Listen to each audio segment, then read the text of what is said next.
Welcome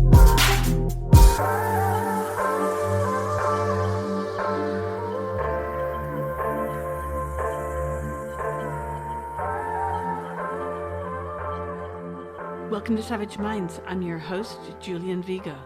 Today's guest is Dr. Marta Havryshko, a historian and the Dr. Thomas Sand Visiting Assistant Professor in Holocaust Pedagogy and Anti-Semitism Studies at the Strassler Center for Holocaust and Genocide Studies at Clark University in the U.S. Havryshko has published extensively on World War II, the Holocaust, the Ukrainian nationalist movement, the Russian-Ukrainian War, and conflict-related sexual violence. I welcome Marta Havryshko to Savage Minds. I was very excited that you contacted me, not just because of your critical view about what's going on with the Russia-Ukrainian war, but also because of the fact that you are an expert in the history of this area, aside from having published extensively on World War II and the Holocaust and the Ukrainian nationalist movement. But all of this fits in. So what I'd like to do is, if we could begin at the beginning, or not the beginning, that might take us back a few centuries, but I'd like to ask you about during World War II. Ukraine was the site of some of the most brutal battles, and it was also the site of some of the most extensive extermination of Jews and Slavic people. To what extent did Ukrainian inhabitants collaborate with the Nazis in the extermination of the Jewish population, and how have the current ethno-nationalist narratives within Ukraine today handled Ukraine's Nazi collaborationist past? So Ukraine collaboration with Nazis was very similar to other nations in the Eastern Europe, I must say.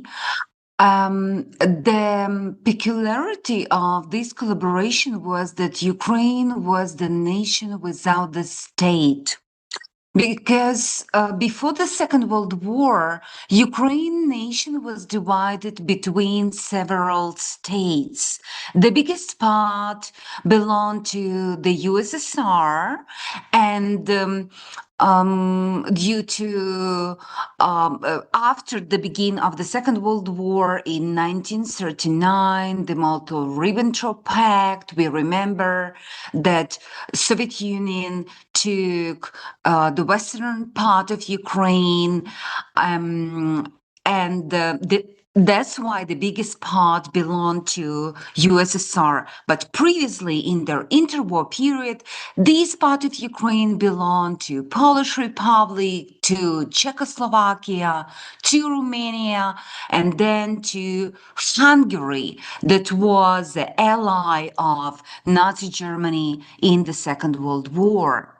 So Ukrainians desperately wanted to have their own state. That's why during the interwar period, they established already contacts with German military circles, political circles, and especially with Nazis as well.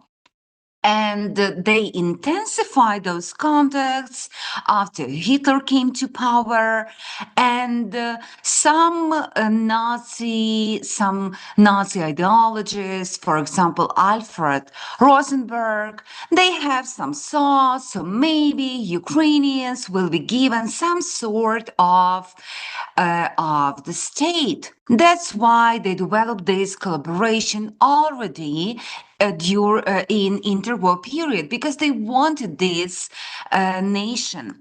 And the main groups that developed this collaboration were Ukrainian nationalists, and the Organization of Ukrainian Nationalists organized in 1929 in the territory of Vienna, but mostly those people, they were located on the territory of Western Ukraine that back then belonged to Polish Republic.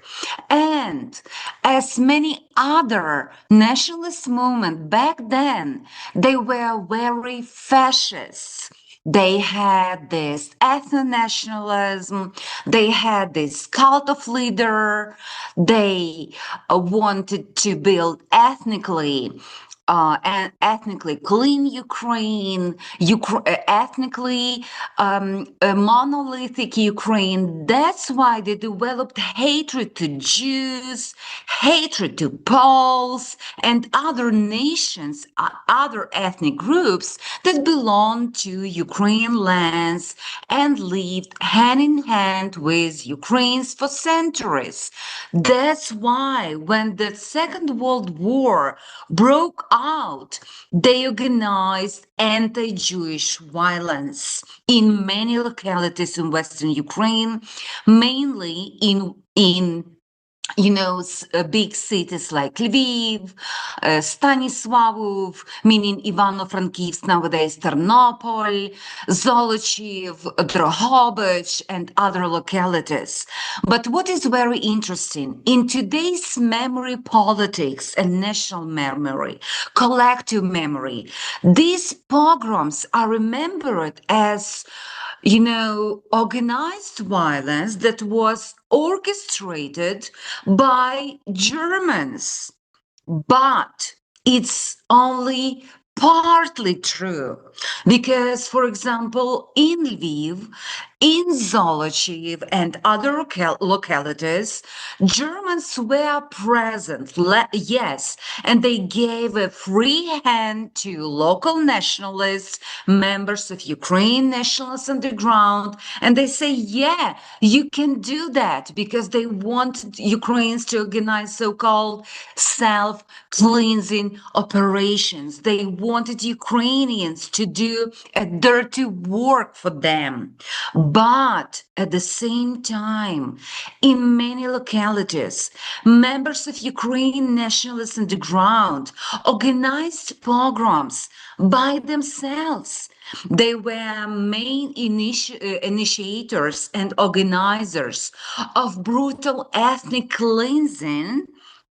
They killed Jewish families in some localities, entire families together with kids and women and elderly people by themselves. And in some localities, we even have when, Hungarians came and Jewish people complained to them and asked the Hungarian soldiers to help them to stop those violent Ukrainian nationalists. And I listened to dozens of interviews of Holocaust survivors, and they described those massacres, those murders of of their neighbors, actually. And the problem today with this Ukraine national memory that Ukrainians remember those pogroms and are ready to admit that yes, those pogroms happened, Holocaust happened, many Jews suffered, and they felt sorry and pity for the sufferings of Jewish people, but they are not ready to admit that their boys and girls were part of these perpetrator groups, that they were willing perpetrators and they contributed to the sufferings of those people. Why? Because those perpetrators were freedom fighters, national heroes, they were celebrated, and many of them later died or were killed and tortured and sent to Gulag in Siberia because they were members of anti-Soviet partisan struggle. That's why in this hierarchy of sufferings for Ukraine, they are very, egoistic. So they put the sacrifice of those people for Ukrainian cause higher than their deeds toward Jewish neighbors. That's why it's a big problem. Because on the one hand, we hear that Ukrainians are fighting for European values, for freedom and democracy. They want to be part of European family. But on the other hand, we see how ethnic nationalism today in Ukraine is flourishing. And yesterday it was the Bandera birthday, and I witnessed these, torch marches with, hundreds of people in masks, in military uniforms. They shouted nationalist slogans. They were very aggressive. They shouted all those, very old own slogans, and it looked very, terrifying. And those who participated in all these, events celebrating Bandera were not only members of nationalist groups, they were pedagogues, they were instructors, they were professors, they were teachers, they were educators, they were priests, they were cultural figures. You can't even understand them. When I hear from my colleagues in Europe, from some academics, for example, that in Ukraine, these radical nationalistic views are some marginal, it makes me laugh because they are not marginal. They are mainstream nowadays. And when I saw yesterday a banner dedicated to Bandera in Kharkiv, it made me very sad because Ukraine nationalists on the ground belong to Western Ukraine primarily. All those, dozens of thousands of people who participated in this armed struggle, they belong to Western Ukraine. They lived there, they were raised there. Some were trying to organize some groups in the Eastern Ukraine, but without a success because in the Eastern Ukraine, people were more Sovietized and they were more committed to Ukraine's Soviet project, let's say. And people in and even today, people in Eastern Ukraine, many of them perceived Bandera and Shukhevich. They are very skeptical about them. Let's say, let's put it mildly. For some people, especially for elderly people, they still remain, let's say, controversial figures, and for some they are war criminals, they are perpetrators, they are those who were involved in killing Soviet activists, communist activists, members of Komsomol, members of activists who were sent from Eastern Ukraine to Western Ukraine, especially teachers, especially female teachers. When Ukraine gained independence from Soviet Union after the collapse of the Soviet Union, all those memorials to Soviet Ukraine, actually, ethnic Ukraine Soviet teachers who were killed by Bandera supporters, killed, raped, tortured, were demolished just to erase the memory about war crimes and crimes against humanity that were committed by members of Ukraine nationalists on the ground. And this memory, especially in Western Ukraine, is very cleansed, is very whitewashed, and they are still celebrated only as freedom fighters and national heroes. I was raised in Lviv. I was raised in this atmosphere. I was raised in this whitewashed, nationalistic, very toxic atmosphere. And when I started to talk about very unpleasant dimensions of this history, I was immediately punished by my colleagues immediately in Ukraine Academia of Sciences, not to mention general public, which was very, let's say, skeptical of my research.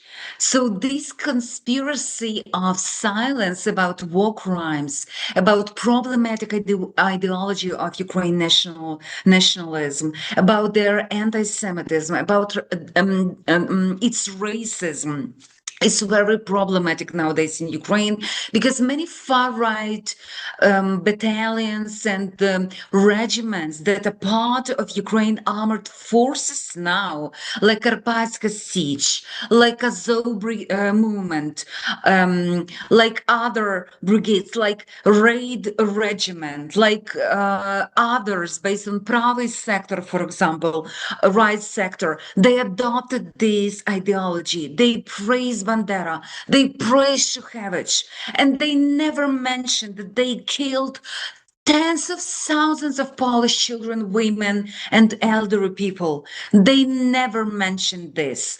And if they mention, they justify this. Always, they justify this murder and killings. And this is very terrifying. Very terrifying. When I look in how in the former school of my child, students are brainwashed about Bandera and Shukhevich. I'm very happy that I rescued my child from this school, and he's, free of this war propaganda and this ethnic nationalism and this militarization. Because this ideology has only one aim: to prepare Ukraine society to forever war. And this war is yet it's only in the interests of Western, capitalists and uh, weapon producers and other political actors. Ukraine is not winning or winning nothing in this proxy war of West and Russia. Well, I remember shortly after the war began in 2022. Again, we can talk about the actual dates in a bit because things go back further. But Deutsche Welt ran a piece that was something like Stepan Bandera, hero or Nazi collaborator. Now, a lot of people, of course, don't know and didn't know who Stepan Bandera was. He is a divisive figure also because we're seeing the way that not only his collaboration has been whitewashed by the media, but people are getting the message of the media they follow. So during this period of time, I used to be invited regularly to speak on Radio Sputnik out of DC. And of course, since the war began, this was all shut down. So you had this kind of clamping down on Russian media within the US and within the EU, which is quite frightening. And then on the other hand, you have the likes of the BBC pimping out stories or just eliding issues around Bandera or around the collaboration between fighters during World War II in Ukraine and the Nazis or the Azov battalion. And this continues to the day. So could you maybe talk about the role and legacy of Bandera and why you think legacy media is refusing to really buckle down on the details of Ukraine's very nasty history of Nazi collaboration and its present Nazi collaboration? Ironically, with a current leader of Ukraine, who is himself Jewish. This is all very bizarre to me. Thank you so much. So yes, what we observe, especially after February 2022, we observed that mainstream Western media started to whitewash the past of Ukraine, especially collaboration with Nazi, complicity in Nazi Holocaust, and the present, meaning whitewashing of Azov movement, war crimes in the Donbass perpetrated by Azov, Aidar, Pravy sector, and other volunteer battalions. So what I noticed here, for example, in US, even some of my colleagues who discovered Ukraine in 2022, they know nothing about the conflict in Donbass and war crimes perpetrated by both sides. So for them, Ukraine is innocent, basically. And Ukraine is like, this, angel, that this pure victimhood that was crafted by Ukraine war propaganda, and because Ukraine is really doing great job, I must say, in war propaganda, and Ukraine government is pouring a lot of money, actually not its own money, but EU money actually, to this propaganda, and they are trying to whitewash everything, and especially Azov battalion. That's why they are so angry when I'm constantly writing about celebration of Nazi collaborators in Ukraine army, especially Waffen-SS Division Galicia. They're very angry when I am pointing out that many celebrated and decorated Ukraine officers in Ukraine armed forces, they are using Nazi symbols, they are using Nazi salute openly. So everything is still present in many of those far-right units. And for example, today we in these days, in past days, we hear a lot of this, Denis Nikitin White Rags, who is the leader of Russian volunteer corps. He's notorious neo-Nazis whose, assassination was faked by Ukraine military intelligence. Yes, but he's notorious neo-Nazi, and after his staged death, he was praised by most notorious neo-Nazis, Drita Vag from Germany, Casapone from Italy, Australian neo-Nazis. They really believe that he was assassinated, and they claim that he was, the chief white nationalists, that they were so sad, and actually he was deported from Germany, and Germany advocated the ban for him to enter entire Schengen zone because of his extremist activity. And we have a lot of neo-Nazis nowadays in Ukraine from different countries. It's like an open secret, but nobody are trying to make investigation and to tell a real story. So basically what we have now, those neo-Nazis in Ukraine are well trained, well equipped by NATO. They are sponsored by European countries, trained by European countries. They have diplomatic backing by European countries. In many occasions, they are invited by Western think tank to talk about war in Ukraine, by the progress in war made by Ukraine army. And they are celebrated. They invited to the Western universities. So the situation is really so. Situation is frightening, I must say. But why is that? It's very similar to the situation that we observed during the Cold War, when many Nazi collaborators, Ukrainian Nazi collaborators, were accepted in Western countries. They ended up in Canada, in Great Britain, in US. Many of them belong to Waffen-SS Division Galicia.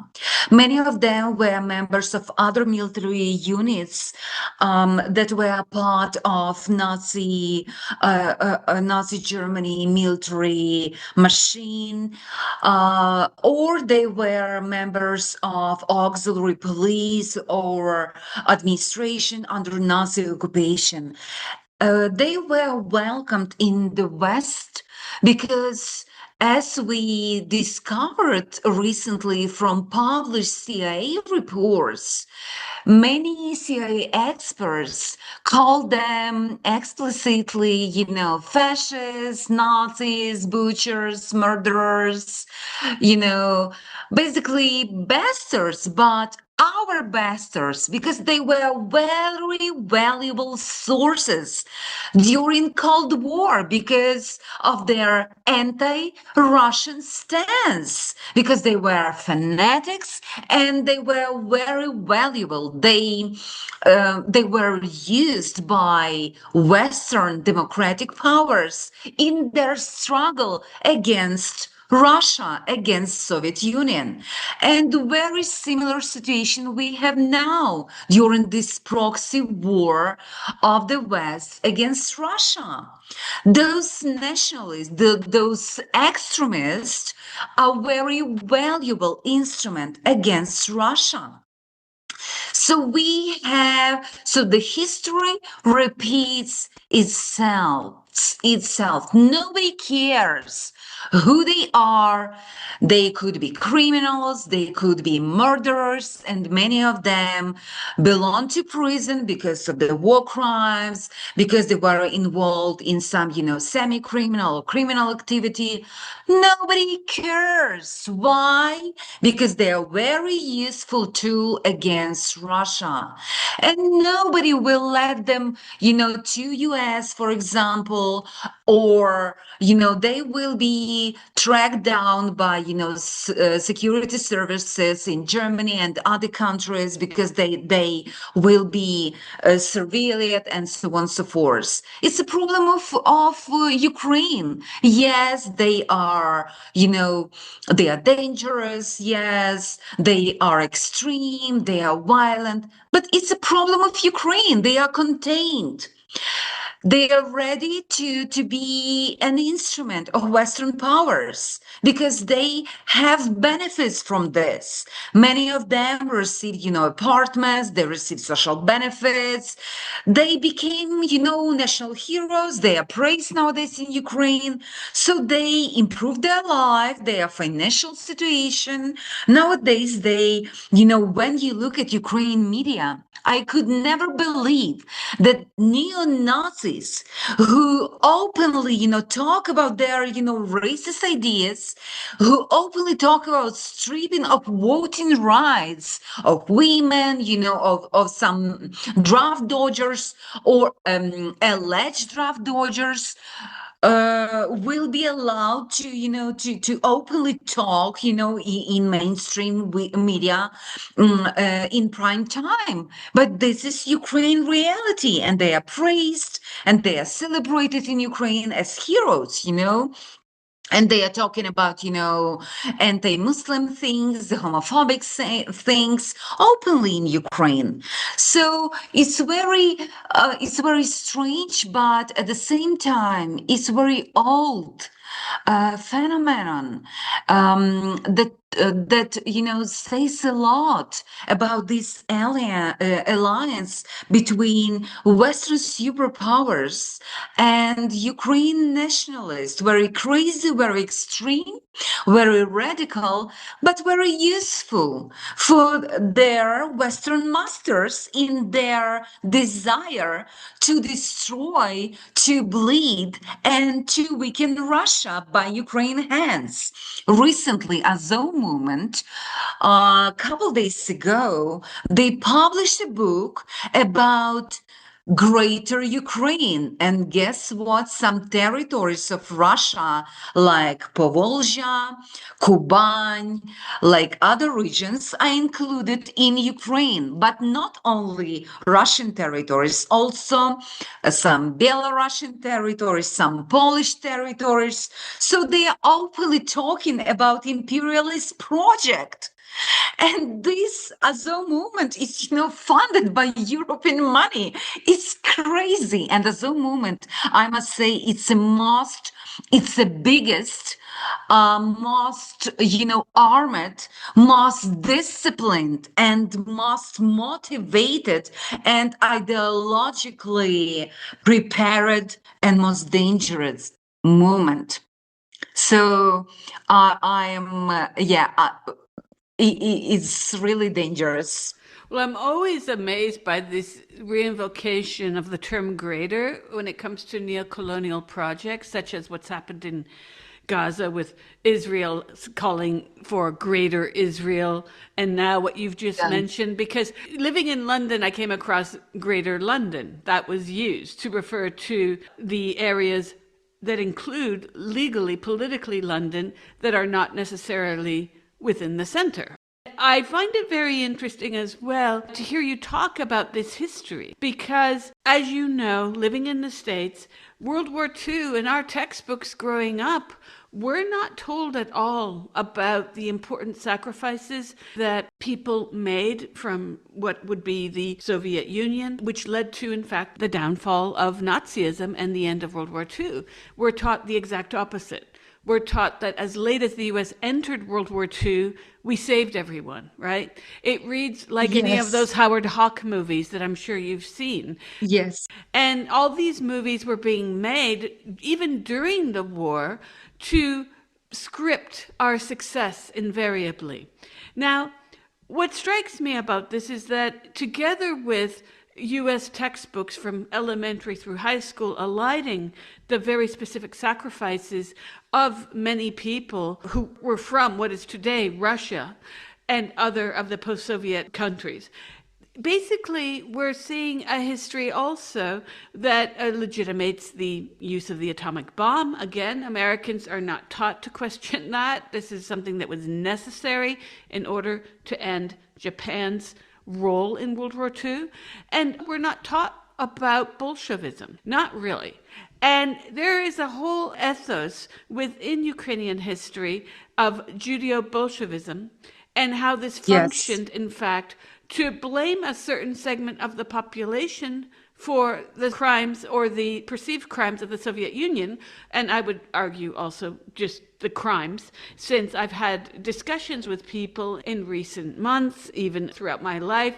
There's a strange denialism also of the Holodomor. But perhaps you could discuss this. Yes, thank you so much. So Judeo-Bolshevism is still very vital in Ukraine, actually, because I must say that I'm often called tovarishka, meaning or tovarish, meaning when people who disagree with me, they call me in comrade, meaning that they use a name, a Soviet name, yeah, meaning they associate me with Bolshevism. It's a very Judeo-Bolshevism. It's very in Ukraine is very, very common idea, and we remember that when the Second World War, not even Second World War, but when Nazi Germany attacked Soviet Union in June 1941. And I mentioned this series of pogroms, anti-Jewish pogroms.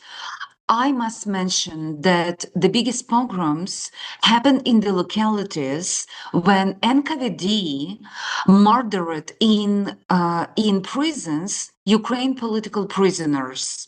So in big cities, Ternopil, Lviv, Ivano-Frankivsk, and other localities. So what Germans did, they opened those prisons, they invited local populations, and the message was, please look what those Jews did. So they were trying to reinforce this idea that all Jews are Bolsheviks and all Bolsheviks are Jews. And it was very easy to do because Ukraine nationalists, the organization of Ukraine nationalists, already prepared the minds of local people by its own propaganda. Because in previous years, in 1920s, 1930s, they disseminated leaflets, brochures, and their own propaganda with the same idea. They blamed Jews for the Great Terror, for Holodomor, for every single Soviet crimes on Ukraine people. That's why it was so easy to do.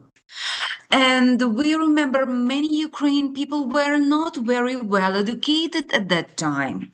Many people were just peasants, poorly educated, and they bought this idea. And especially, many poor people, yeah. And when there is a crisis, we know people are trying to look for scapegoats, yeah. People who could be blamed for something, yeah. And people started to collectively blame Jews for all the crimes of the Soviet people. That's why many local Ukrainians and some Polish people that joined these groups of perpetrators who started to hunt Jews, and not only men, but also women, Jewish women, also girls. And I study different types of violence during these pogroms, and especially sexual violence. And we all remember those horrible pictures from Lviv pogroms, those Jewish naked bodies, including pregnant Jewish women's bodies that were chased in streets in Lviv, for example, yeah, and we have recollections of Jewish women that, some of them committed suicides after afterwards, because it was the public sexual violence, and the main aim was humiliate not only precise Jewish women, but the entire community. The public violence, public sexual violence, the main instrument, the main aim, function of this violence is to send the message to entire community.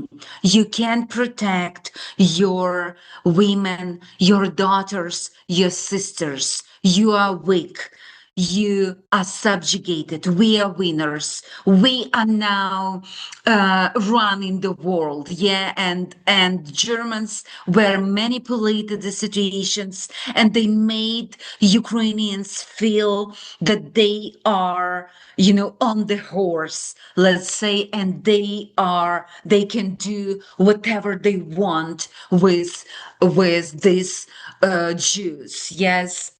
So even today, every single year, when Ukrainians commemorate Holodomor, the Great Famine, in November, on social media appears some leaflets about the alleged perpetrators and organizers of this Great Famine, and among them all are Jews.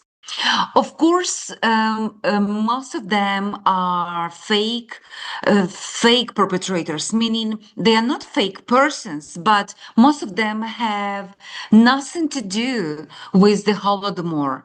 But they are placed on this leaflet for purpose in order to create this picture, this idea that Jews are behind the Holodomor. And nowadays, because of the Jewish origin of Zelensky, many people disseminate this conspiracy theory that Zelensky was appointed by these Jewish Kahal, in order to exploit Ukraine natural sources and, kill Ukraine people and bring Jewish people here and create new Israel here. So, of course, all these anti-Semitic conspiracy theories is still in place. And I must add about textbooks and how history is distorted from the beginning. I must say that Jewish history in Ukrainian textbooks is also very distorted. When Jews are portrayed as key players in Soviet system, many facts are omitted.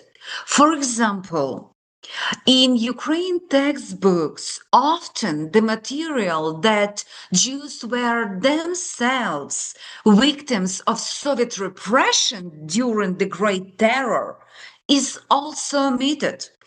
Isaac Babel nowadays in Ukraine is ostracized, is cancelled in this big process of so-called decommunization and decolonization.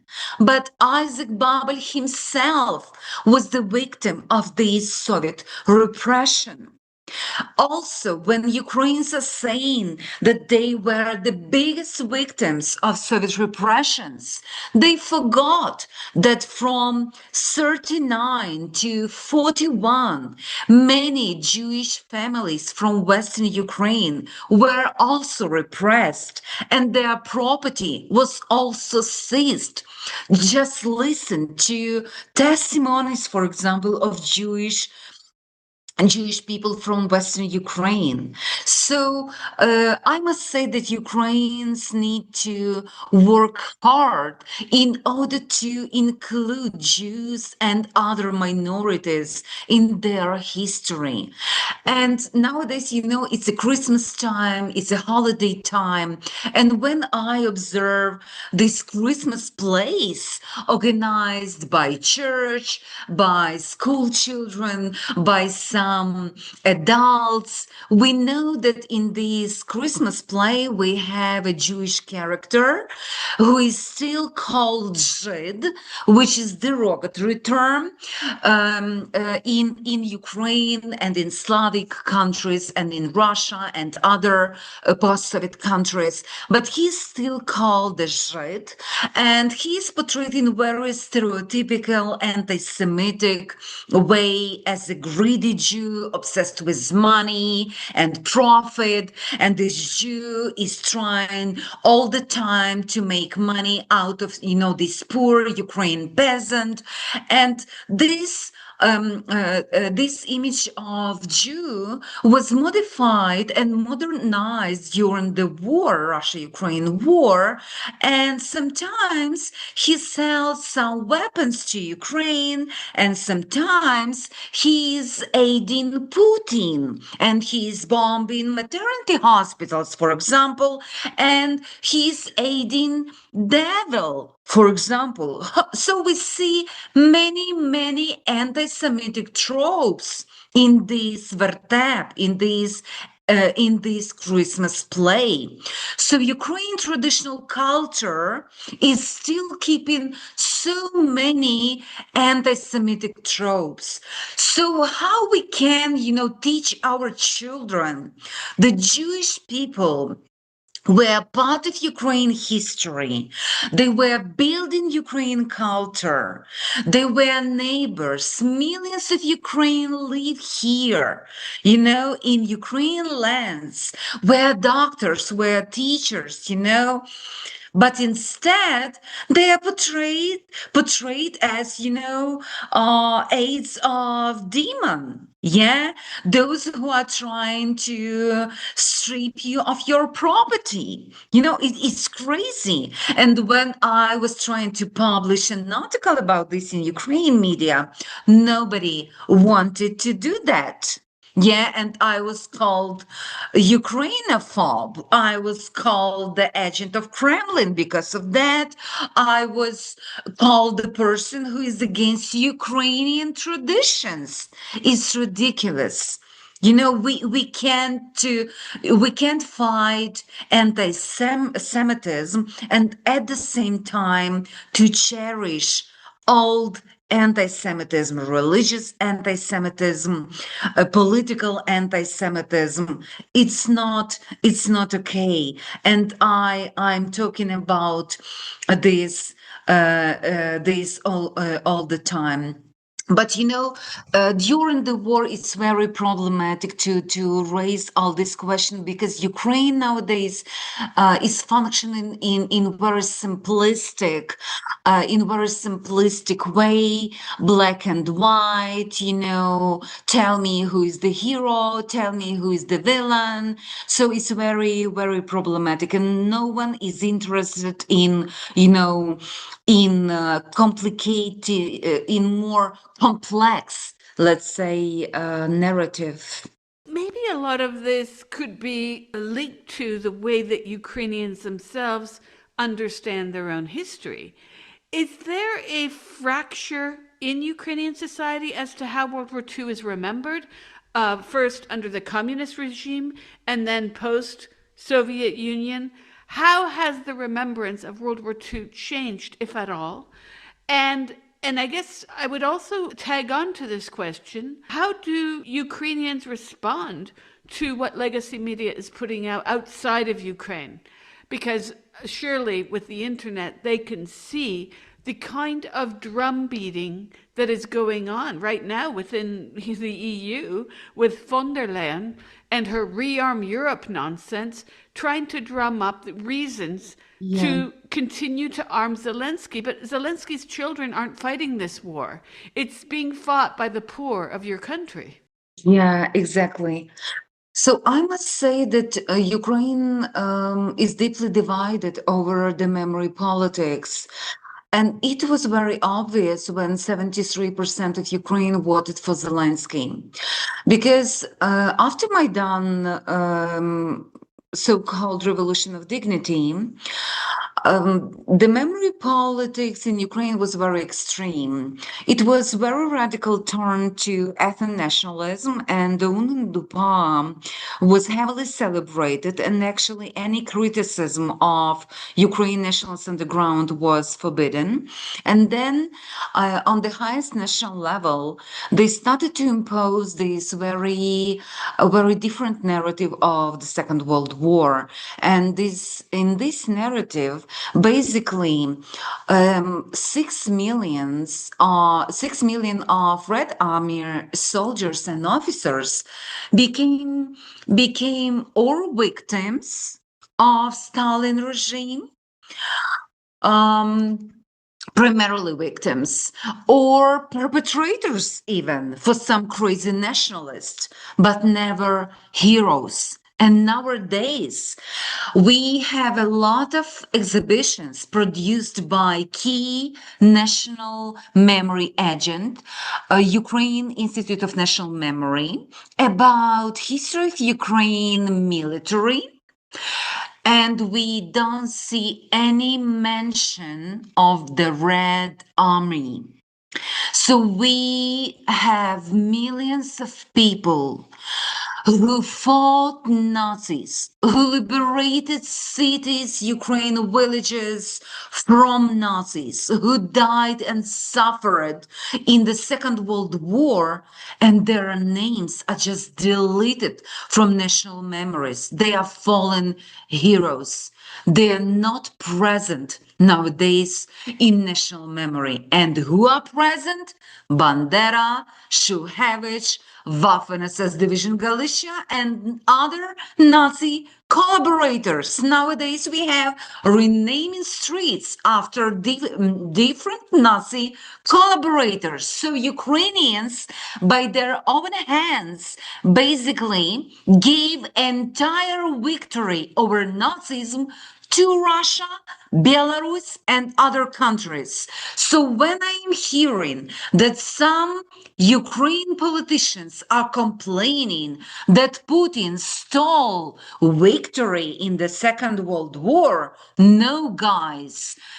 You gave this victory to him willingly. You gave up because you praise only anti-Semite, only war criminals, baby killers, and Nazi collaborators. You praise those people, those, dozens of thousands of Nazi collaborators. You choose this. You did this. It was your choice. And I'm very angry about this. You know, some part of my family was in Ukraine Nationals Underground. Some part of my family was in Ukraine Red Army. I was brainwashed as every Ukrainian child in Lviv, and I was raised as Ukraine nationalist, but I overcome this, brainwashing, and my vision of this is very different, but it's very difficult process, that's why I believe, and people like me, um, I have a lot of friends like me, and when you go eastward, we have more and more people like me. I disagree that those who suffer during Second World War and dozens of thousands of women voluntarily joined Red Army and they bravely fought Nazis nowadays are blamed for choosing wrong side? No, guys, I disagree with celebrating Nazi collaborators. With celebrating those who contributed to Nazi Holocaust, who killed Polish children and Polish women. I disagree with this. That's why when people voted in Ukraine for Zelensky, it was also vote over against these crazy ethno-nationalist memory politics, because Zelensky discourse was, let's every region will celebrate their own heroes. It was like that. It was nothing about Bandera. And I remember when Zelensky just became president of Ukraine, I remember for the first time during his inauguration, we saw for the first time recognition of Baban Yar on Maidan. I remember this, and actually, for the first time, it was the national memory lesson about Baban Yar massacre in 2021 in all Ukraine public schools. And I was so proud of this. I was so proud of this. And it was only 1 year when we had this. And then war started and Zelensky switched to nationalist agenda. And now he completely collaborate with neo-Nazis because he need them, because of the lack of manpower, and because they are very extreme. So this is very, useful for both sides cooperation. And that's why I really believe that many Ukrainians disagree with all this ethno-nationalist nonsense. This vision of history when Nazi collaborators, radical nationalists, celebrate Nazi collaborators is it's more Western Ukraine vision of history. It's not shared by majority of Eastern Ukrainians, by majority people in South Ukraine, and I believe in North Ukraine. But many people nowadays they are free to talk about this openly, and many impose self-censorship. Due to the war, due to different factors, we have political prisoners nowadays in Ukraine. We have this hysteria. We have fear mongering as well. Not only Europeans are threatened by this, big wild Russia. Also, Ukrainians are every single day threatened. Everyone who listened to Zelensky during year address, you hear that he threatened Europe with Russian tanks. Yeah, he threatened that if Ukraine falls, Russian tanks will be in Warsaw, will be in Baltic states, and who will help you? We will not help you, And we hear this, threats from, UK all the time. But every single day, Ukrainians are threatened all the time. War propaganda have two messages for for Ukrainians. All Ukrainian women will be raped.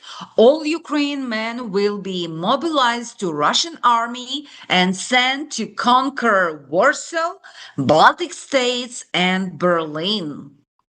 And because of this fear mongering, every single day, Ukrainians are threatened. Every single day. And this propaganda partly works. I talk to my friends and relatives, and I must say that this brainwashing partly works. And we see how much money Zelensky government is put in this propaganda. It's a lot. Ukraine's really afraid, and they're really afraid that it will come true. And nobody wants to relax, to change narrative.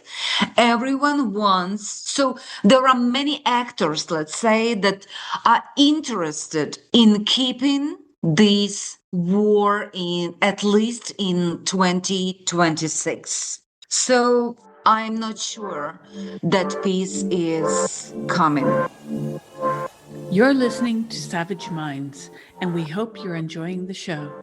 Please consider subscribing. We don't accept any money from corporate or commercial sponsors, and we depend upon listeners and readers just like you. Now, back to our show. It seems to be, at least in terms of the EU here, when I talk to people who support this, and there are very few people do, by the way, they tend to be upper middle class elite who can afford to pay 5 times their energy bills that we've been paying since the beginning of 2022. These are people who have no skin in the game because they are also the ones who will not be sending their children to fight, as France recently warned its citizens that this might be an inevitability. This is insanity, because from where I'm sitting, and a lot of people who aren't even working within the media, they see what's going on. There's drumming up of war contracts, of ammunitions. Trump made the deal to stay in NATO. We're not going to cover your asses anymore. But here, we'll sell you some arms so you can do the dealing, right? So it's been a big business deal, hasn't it, Marta? That's what I'm seeing. Big weapons, big war is now coming to sit its, excuse the expression, fat ass on all of us here, as we're paying in excess of 5 times, even more now, for petrol, gas, LPG, and so forth. Meanwhile, von der Leyen announced just 2-3 weeks ago that we are no longer buying Russian petrol or Russian gas. Well, that's a lie. What happened, and she knows this, Russia sold these resources to India. Modi made a great deal to buy them at a discount and sell them back over here. So wait a second.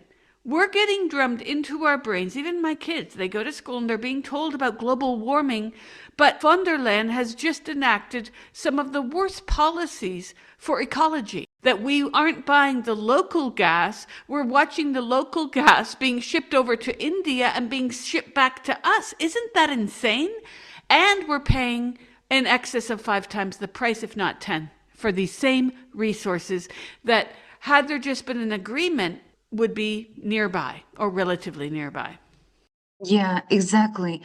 Julian, I'm very I'm very afraid that European EU politicians are basically dragging Europe to the war with their irresponsible decisions, rhetoric, militarization. And it's very dangerous because, you know, if you want to understand what can happen to the society, please look to Ukraine. What is happening to society in terms of class during the war is that poor people became even more poor. And it's very obvious in terms of mobilization, in terms of military draft. What we observe, the children of Ukraine political ruling class, political elites, I mean judges, politicians, lawmakers, prosecutors, those who close to Zelensky elite, to Zelensky circles, all of them they are not fighting. Actually, they are protected, by different means. They are mostly in the West. They are studying. They are living their best life. Recently, here in U.S., I learned that the son of Ukrainian diplomat is living in my neighborhood, actually, and I learned that he's living very luxury life, actually. So he's treating his US friends. Can you imagine? The person from war-torn country, the poorest country in Europe, is treating his US friend. I was shocked, actually.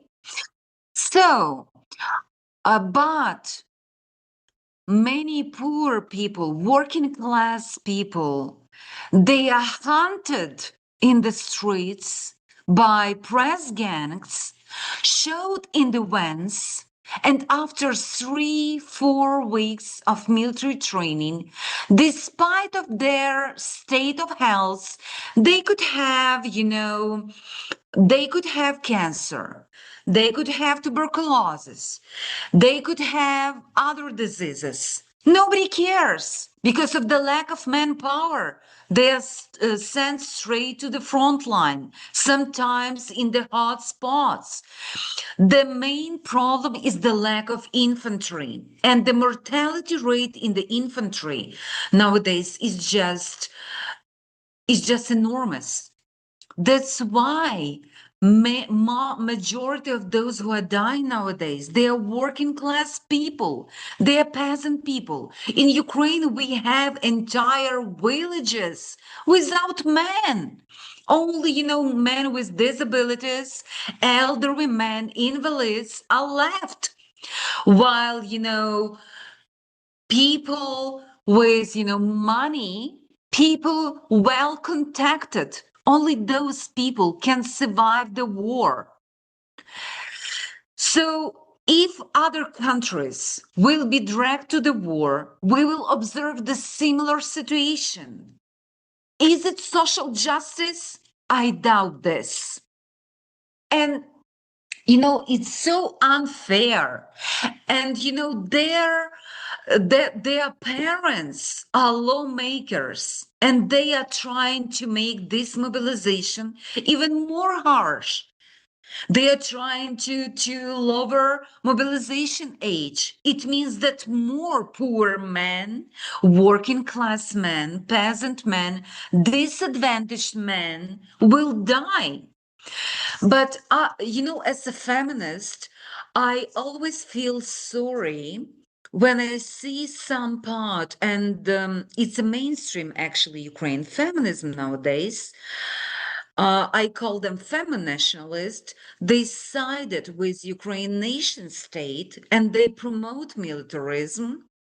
And they never talked about these poor women who are trying to protect their sons. They are trying to protect their husbands. Recently, it was a rally, a very small rally of women in Odessa. They just gathered near military draft center, and they asked these officers to let their men home, to let them to let them go. But of course, it was without the success because nobody cares nowadays about those women and they don't have any support.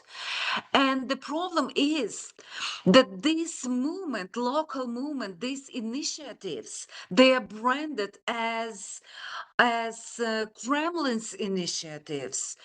They are labeled as Russian agents or as useful idiots or as, Russian propagandists or paid, some paid spies, and they don't have any support and solidarity from those well-educated feminist activists. And what is very interesting, many of those feminist initiatives, they have Western support. They have Western grants. They have education. They have resources. Many of them have Western partners, Western husbands. So they personally have nothing to lose, basically, because their husbands are protected. So they have no personal interest to participate in these initiatives. And in order to be protected from a state persecution, they don't want to affiliate themselves with those women. And it's a pity because those women, these ordinary women, they don't have resource for advocacy, and many of them face charges even with treason, and it's 10 and 15 years in prison. So it's pity.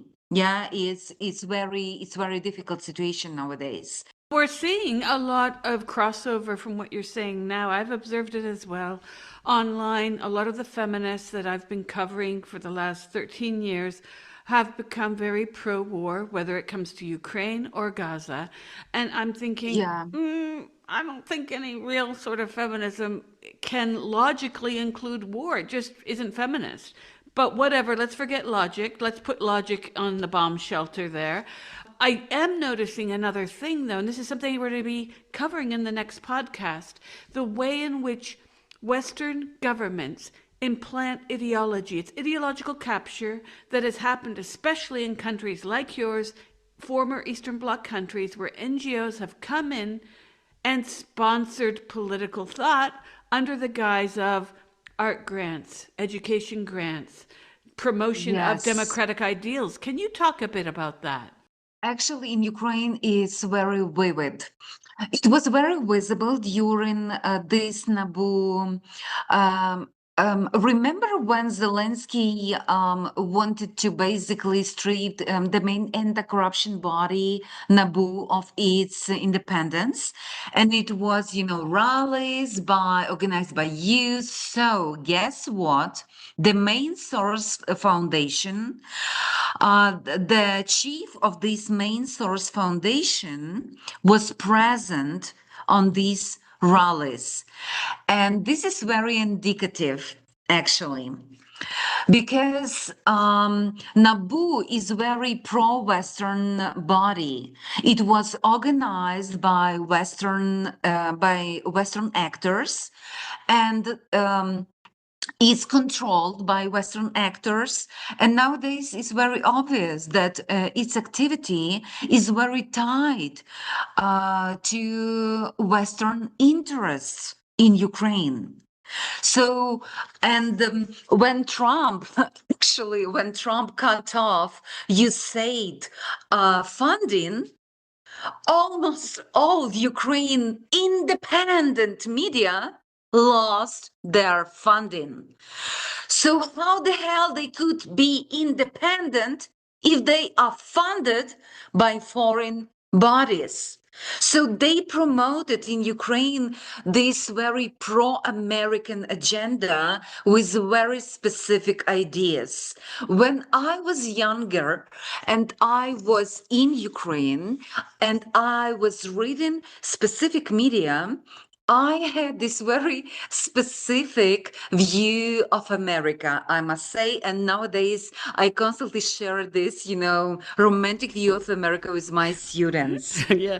You know, yeah, and when you come to US, you have very different view actually. Yeah, because yeah, Yeah. you have very different view, let's say. Yeah. Because you live here, you learn a lot, you in this discourse.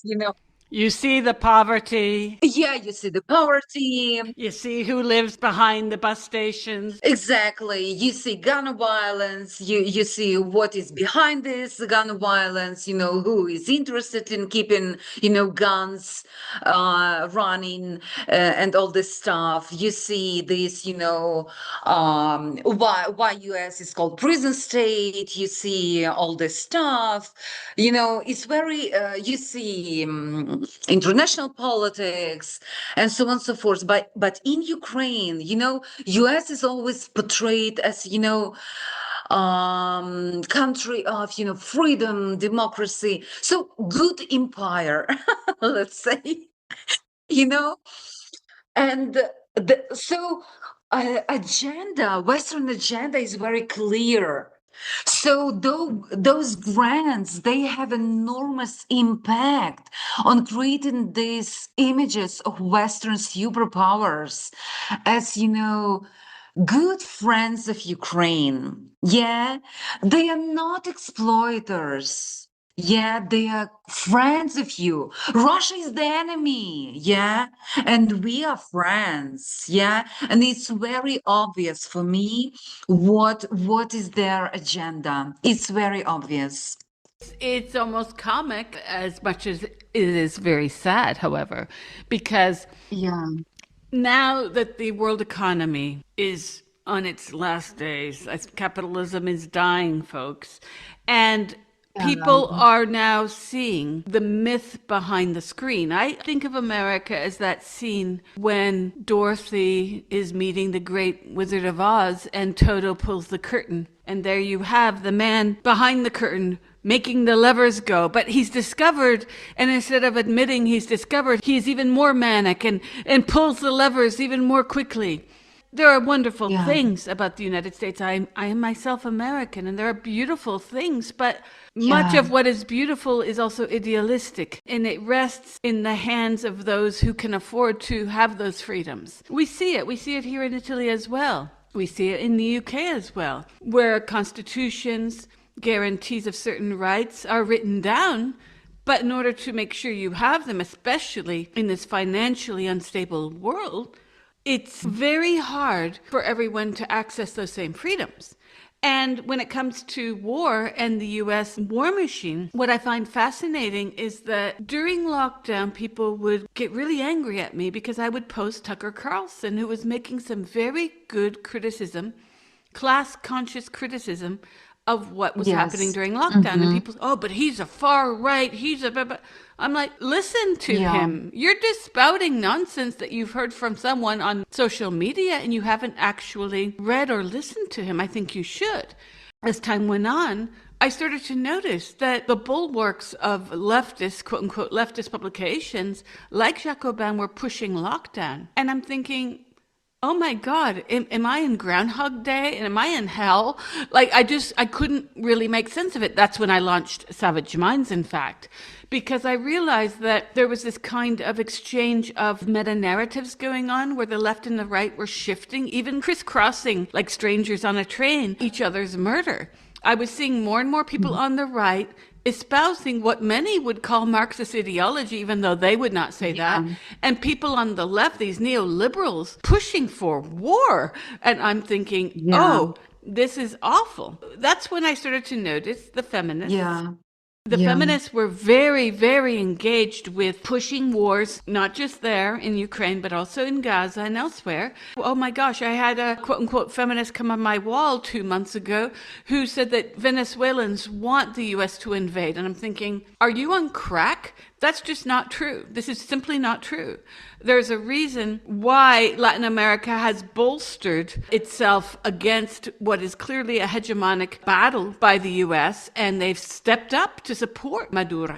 And Maduro's getting more support than Trump could ever hope for. So I think we're seeing where feminism's failures are revealing class bias, because as you say, it's not just they have husbands. A lot of these feminists, they have a get out of jail card by virtue of even their own nationality often. So it's very convenient to be a Labour voter, let's say in the UK, but I support the right of Israel to exist. And I'm thinking, there's a genocide ongoing, folks. Like, turn the page. I have to wonder if there isn't some kind of revelation that we're seeing with the current world order, where feminism has become in itself a rather elite undertaking. And it's not to say that women's and girls' rights shouldn't be fought for, of course. But the ideology of feminism is sort of clashing with what you have mentioned. Men are the ones, poor, peasant, working class men are the ones being dragged into this war on both sides, by the way. We haven't spoken much about Russia, but this is really dangerous. One thing I've noticed about this entire story, and I'm going to skip back to something I said at the beginning of our conversation. Earlier, I stated that the date of February 2022 is not the correct date for the beginning of this conflict. Indeed, the conflict in Donbass, to which you referred, sets an earlier date to this conflict, because there are myriad war crimes committed by both Russia and the Ukraine forces. But what Western legacy media has completely skipped over has been the Donbass region and what Russians perceive to be a sort of ethnic cleansing of ethnic Russians. And I would argue that this discourse by feminists to support this war, including Italian feminists, believe me, I see it daily here. It's very troubling to me, because they're very unaware of the way in which their ideology is fitting into a neatly set up, a neatly postured war agenda. And this is no longer about the rights of women. To the contrary, this is about the rights of the elite, from whom, let's say, as a feminist NGO, you might be getting money to keep your doors open and to have your banner on your webpage. But this is not a feminist undertaking in any sort of rational coherence to be supporting any kind of military aggression. Yet we're seeing this. And I think this is a tie-in to, it rhymes with Victoria Nuland. Oops. Okay, so I said her name, but this again is being whitewashed from American major media. No one is talking about what Nuland and her evil husband have done. And I think this needs to be said, right? About the Donbass war and how it was, forgotten in mainstream legacy media nowadays. One example, example from feminist perspective. I'm studying sexual violence in war. My main project and book project nowadays is sexual violence in the Holocaust in Ukraine. But my another project is connected to sexual violence in Russia-Ukraine war. So what I noticed that Ukraine government is instrumentalizing sexual violence by Russian military after February 2022.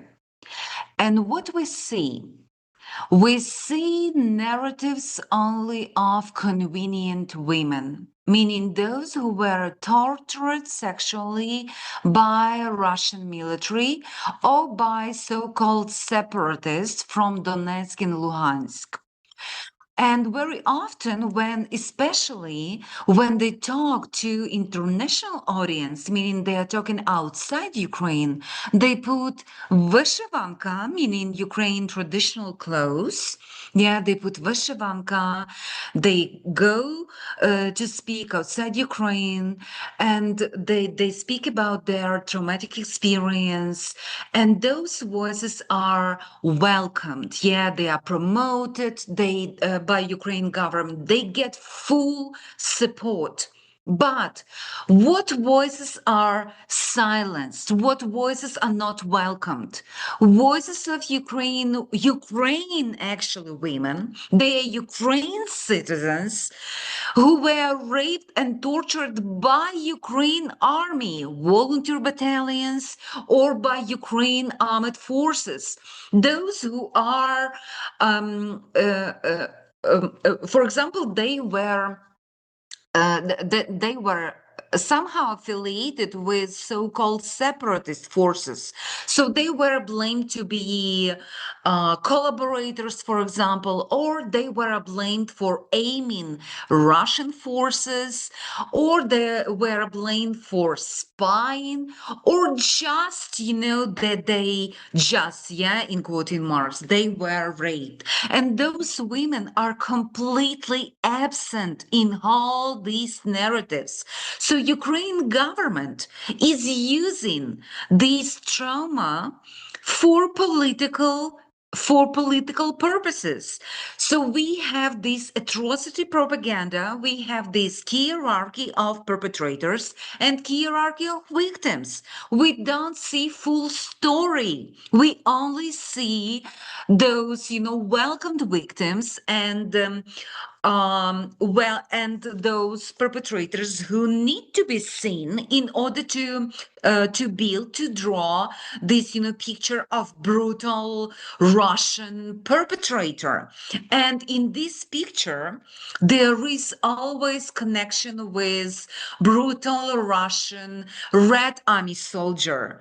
And it's funny because the woman in Berlin, this, Marta Hilger, on which story is based, this diary, yeah, on which story is based the several films. In her diary, many perpetrators who were raping German women in Berlin are Ukrainian officers, are Ukraine soldiers. So it's very, tricky when it comes to liberators of Auschwitz. They are Ukraine soldiers, Red Army soldiers. When it comes to rapists in Berlin, they are Russian soldiers, it's very, very interesting. Yeah. So we have this national mythology when Ukrainians are only victims or heroes and never perpetrators. Yeah. Like other national mythologies in every single national heroic, meta narrative. That's why in the West we never see those stories of women who were raped by Ukraine soldiers. We never see those media interviews, those investigations. Never see.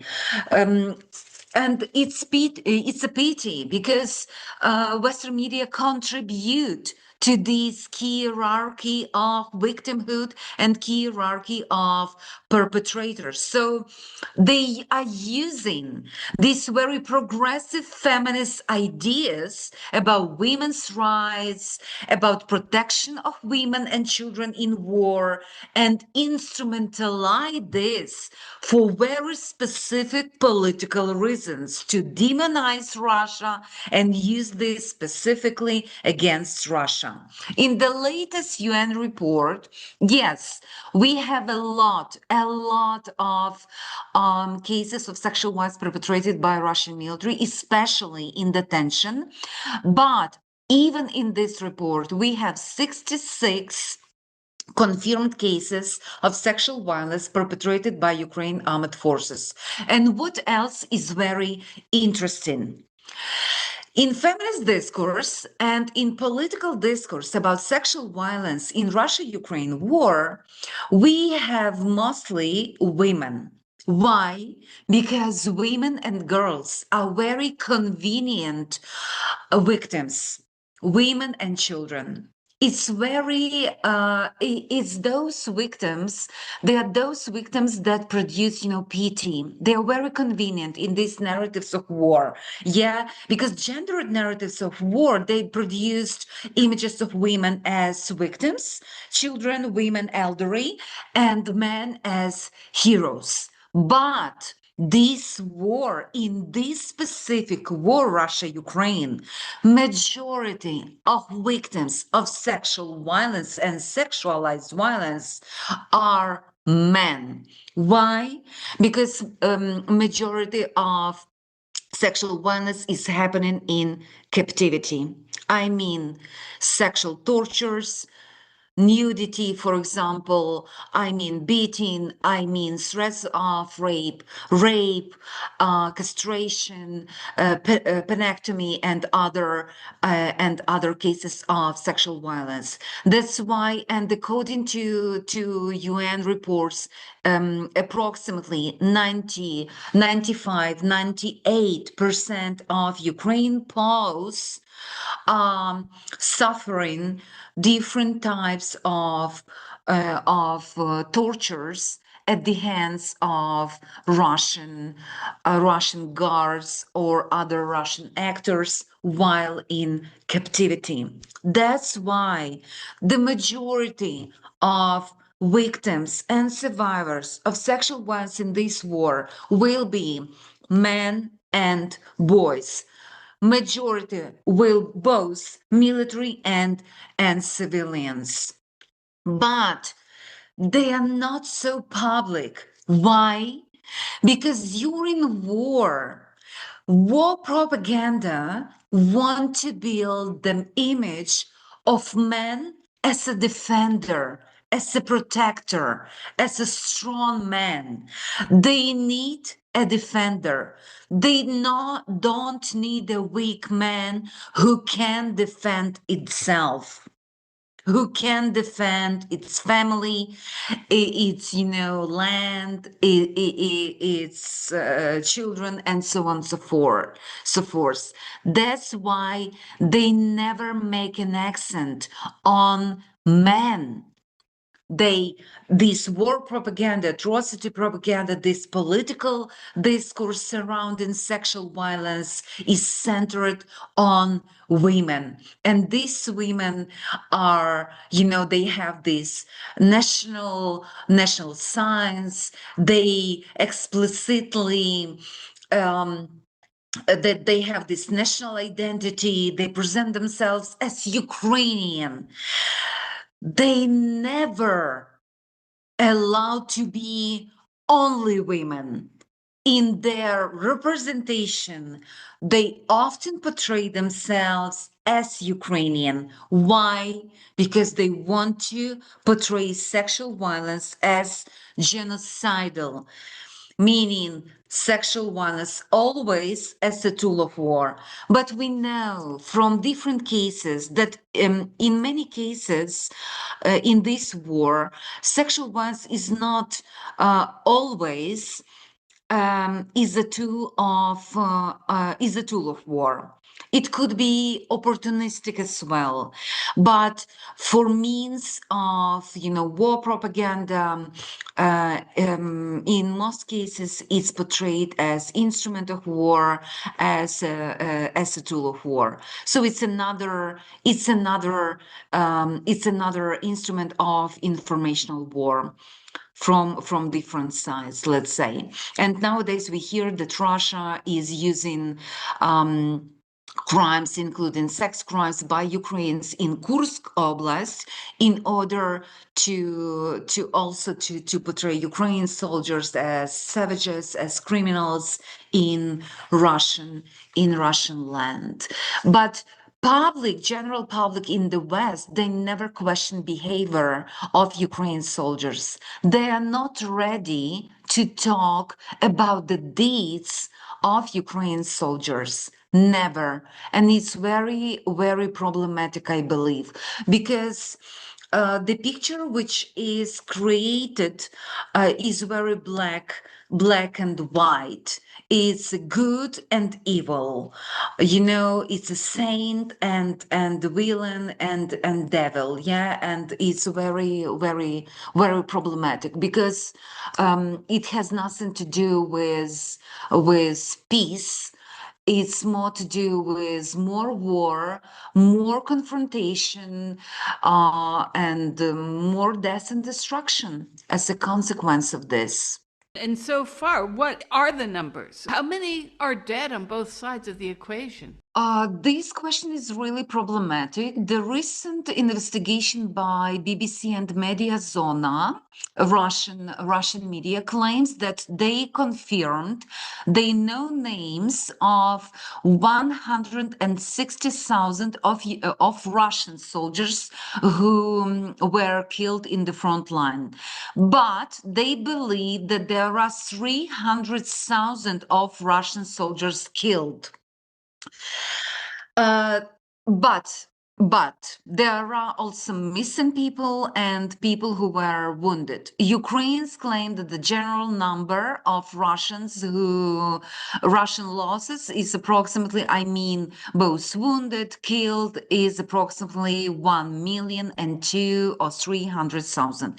It's a Russian calculation. Now let's do Ukraine side. There are some independent, let's say, calculations, and according to them, the number of Ukrainian soldiers is approximately confirmed number, names, is approximately 80,000. But we also have tens of thousands of missing persons. So it is believed that, that approximately 200,000 are killed. And, many more are wounded, and also many more are many others are in Russian captivity, and so on and so forth.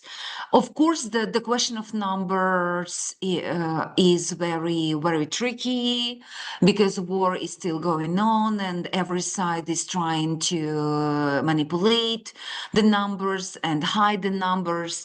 But I believe if Ukrainians will know the exact numbers, they will demand peace now, and signing the truce now. Because recently, just 2 days ago, we learned unexpectedly that the number of people who left Ukraine actually since February 2022 is not actually 7 or 8 millions, but 11 million of people. And this number was hidden from us for some reason. And I must say that Ukrainian government never indicate the number of Ukrainians who voluntarily went to Russia because it doesn't fit the narrative. It doesn't fit the narrative about, genocidal war. It doesn't fit the narrative that there was a civil war in Donbass and so on and so forth, because we have at least 2 million people, who after 2022, by their will, went to Russia just to be safe. Because, many Ukrainians, including me and my family, we have relatives in Russia, and we greet each other on Christmas. We just talk with our relatives in Russia recently in the past days, so we still have contacts. We still keep these contacts. Ukrainians and Russians, actually, we are still very close despite of the war. That's why, and we hope on the both sides, people hope that this nightmare organized by oligarchs, this ruling class will end, because on the both sides we have very similar patterns, that children of ruling class on the both sides, they are not dying. They are not on the front line.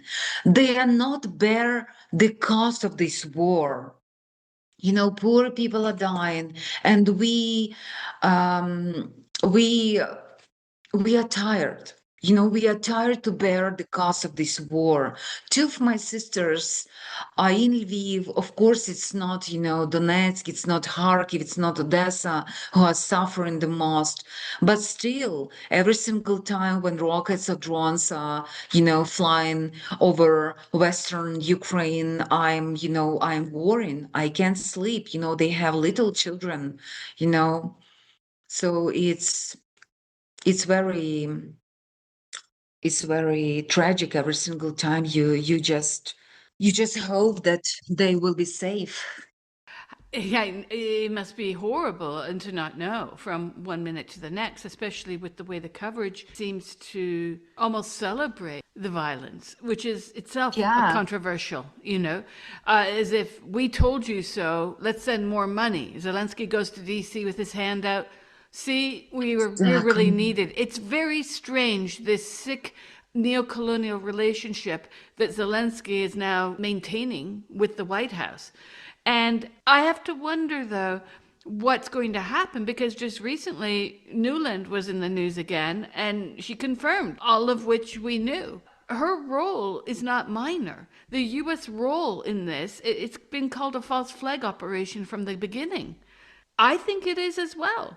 We're fighting a war with US taxpayer money filtering through Ukrainian bodies. It's grotesque. Are Ukrainians becoming disgusted with the United States and what's happening? And the families of these 80,000 men who've died, where are they in the news? Yes, um, um, I'm in US now, and when I was trying to decide where to go, where to build my new home and to build my new life, it was very difficult actually to decide for me.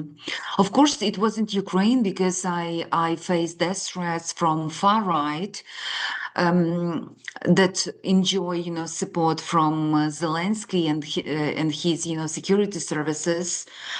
It wasn't, of course, nowadays EU countries, because of, this support of Zelensky as well. And US was for me the best choice, despite of, the rise of far right as well, and despite its contribution to the war in Ukraine, despite of all these, not NATO games and all this stuff, and contribution, huge contribution to this hostilities in Ukraine. But in US, I still observe at least some discussions. I met here many people who admit, let's say, the responsibility of US for what is going on in Ukraine. Responsibility. I don't want to use guilt, but I meant I mean guilt actually. But I will use word responsibility, and I am very grateful for admitting this responsibility, because what US did to Ukraine people, it's huge, especially since Maidan. It's huge, especially by the administration. And when I hear, in Ukraine praising Biden, I felt sick. I feel sick because Biden really, the task of Biden was in the fall of 2021, I believe, to say no to NATO in Ukraine very clearly, to to send signal to Putin, to and somehow to stop him from invading Ukraine, I believe. But instead, he started, publicly to say, no, we are open. It's up to Ukraine to decide. No, it's not up to Ukraine. We know how things work, you know. So I'm very angry at Biden and how Biden, lifted ban to Azov and how they started to arm Azov. I'm very angry about all this propaganda around Ukraine. I'm angry at all these warmongers and how they bought all these liberal think tanks and how they started to whitewash all neo-Nazis in Ukraine and all this ethno-nationalism in Ukraine, who started to talk that, there is a good Nazis in Ukraine, and we need them and they are good guys and they are freedom fighters, So I have a lot of questions to Biden. And when Trump won the elections, and I started to have this hope for peace, and I still have this hope for peace because despite of all these, controversies surrounding Trump, I disagree with many of his, internal politics, but I hope that he will make some steps to peace in Ukraine. But the problem remains that Ukraine have still very romantic view of the West. Many of them still believe that Western countries really help Ukraine, that they want them to be prosperous, to fight Russia to the end, and they will help. My sister told me Europe will help us, and it sounds so ridiculous, it just, for me, it's so obvious that, they are just using Ukrainians. They are fighting Russia with Ukrainian lives. It's so cheap for them, you know. But yeah, many Ukrainians still have this, that have in their mind this rosy picture of Western partners, but still some skepticism is growing, and the recent poll shows that in 2025 the support of Ukraine in NATO actually down from 55 to 38, which is very interesting. So finally, Ukraine started to question the Article 5 of NATO. Yeah, because Article 5 actually, it's a big scam. Yeah, because Article 5 basically doesn't mean that, Poland or Germany will necessarily send their troops to Ukraine. They can send thoughts and prayers to you, yeah, or organize urgent meetings to discuss more meetings. Yeah, and NATO and EU is very disintegrated now. Yeah, and we have many disagreements inside Europe, and we have disagreements between US and Europe.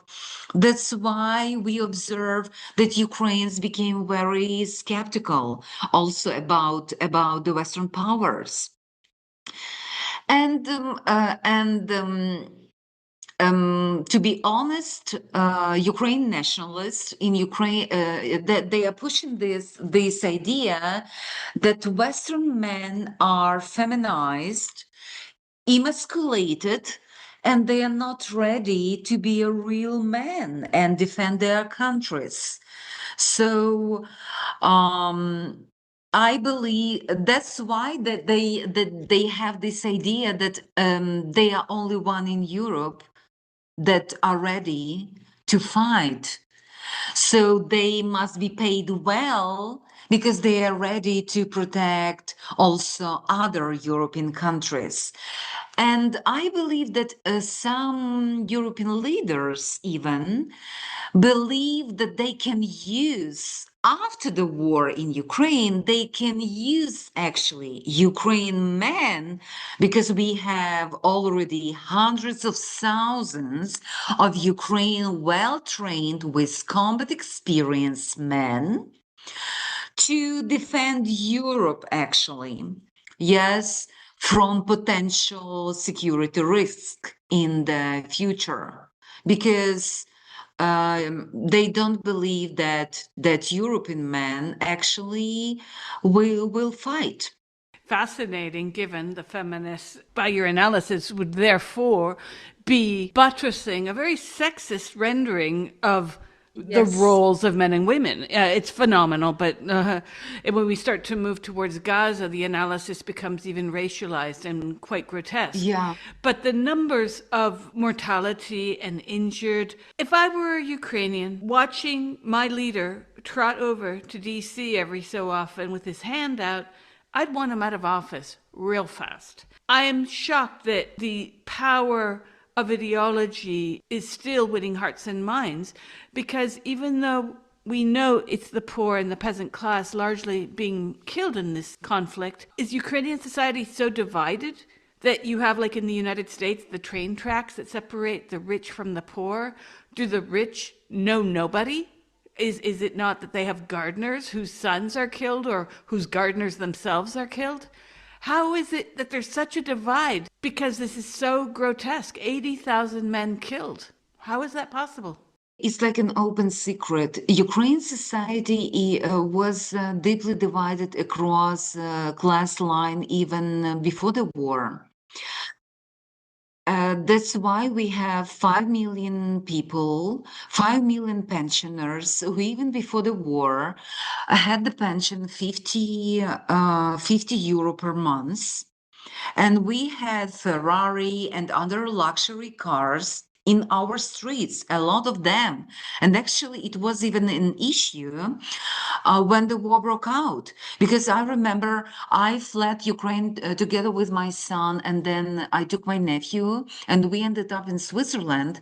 And when we came to this refugee center to register ourselves, very expensive cars were there, and my Swiss friends were very they asked me questions, who are those people?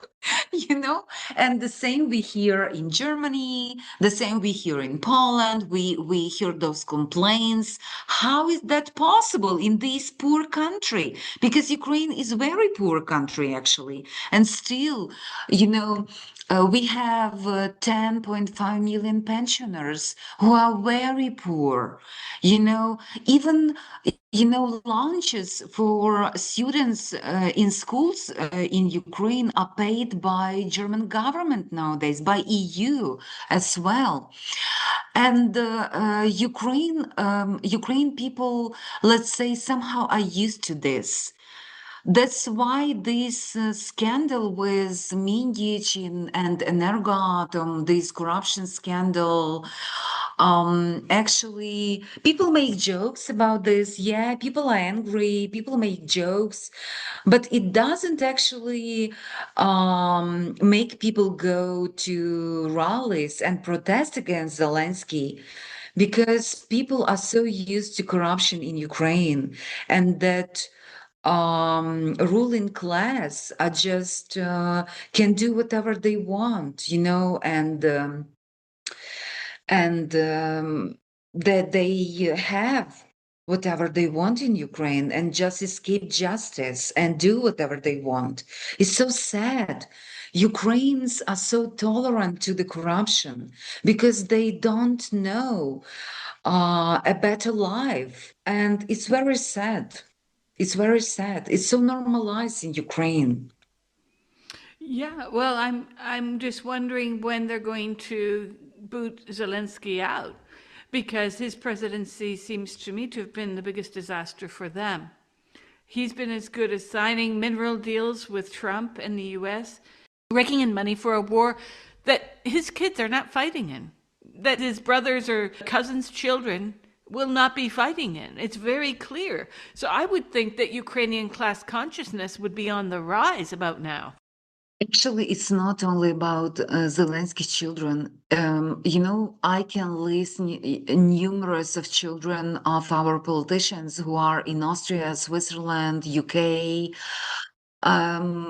and they attend Ivy League universities in US, and their parents pay the huge money for their education, for their rent. It's unbelievable, given that Ukraine is such a poor country with such a, low salaries and pensions, but somehow Zelensky managed to keep Ukrainians